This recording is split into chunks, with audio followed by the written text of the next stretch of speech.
Slavery, the treatment of human beings as property, deprived of personal rights, has occurred in many forms throughout the world.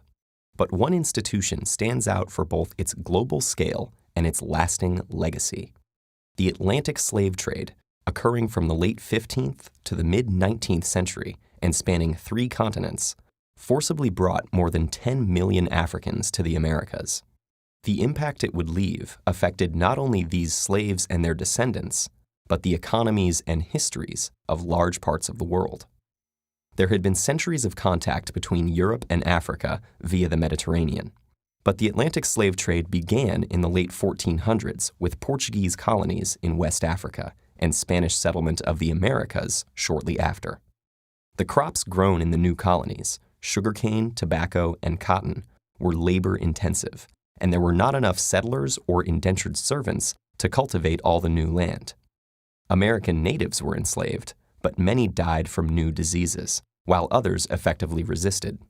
And so, to meet the massive demand for labor, the Europeans looked to Africa. African slavery had existed for centuries in various forms. Some slaves were indentured servants, with a limited term and the chance to buy one's freedom. Others were more like European serfs. In some societies, slaves could be part of a master's family, own land, and even rise to positions of power. But when white captains came offering manufactured goods, weapons, and rum for slaves, African kings and merchants had little reason to hesitate. They viewed the people they sold not as fellow Africans, but criminals, debtors, or prisoners of war from rival tribes. By selling them, kings enriched their own realms and strengthened them against neighboring enemies. African kingdoms prospered from the slave trade, but meeting the Europeans' massive demand created intense competition. Slavery replaced other criminal sentences, and capturing slaves became a motivation for war rather than its result. To defend themselves from slave raids, neighboring kingdoms needed European firearms, which they also bought with slaves. The slave trade had become an arms race, altering societies and economies across the continent. As for the slaves themselves, they faced unimaginable brutality. After being marched to slave forts on the coast, shaved to prevent lice, and branded, they were loaded onto ships bound for the Americas. About 20% of them would never see land again. Most captains of the day were tight packers, cramming as many men as possible below deck. While the lack of sanitation caused many to die of disease, and others were thrown overboard for being sick or as discipline, the captains ensured their profits by cutting off slaves' ears as proof of purchase. Some captives took matters into their own hands.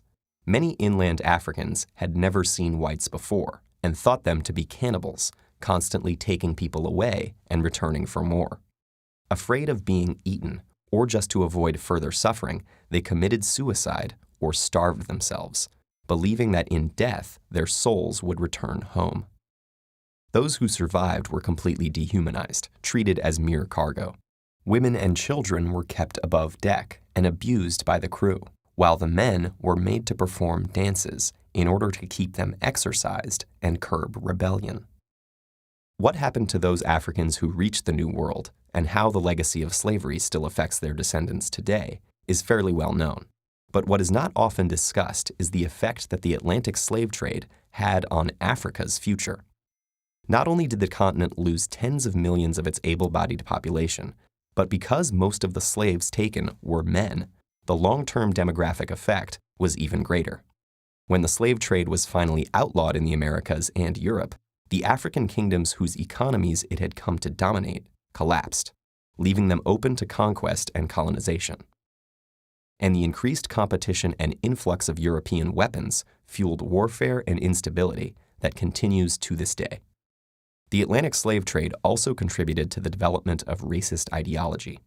Most African slavery had no deeper reason than legal punishment or intertribal warfare, but the Europeans who preached a universal religion and who had long ago outlawed enslaving fellow Christians needed justification for a practice so obviously at odds with their ideals of equality.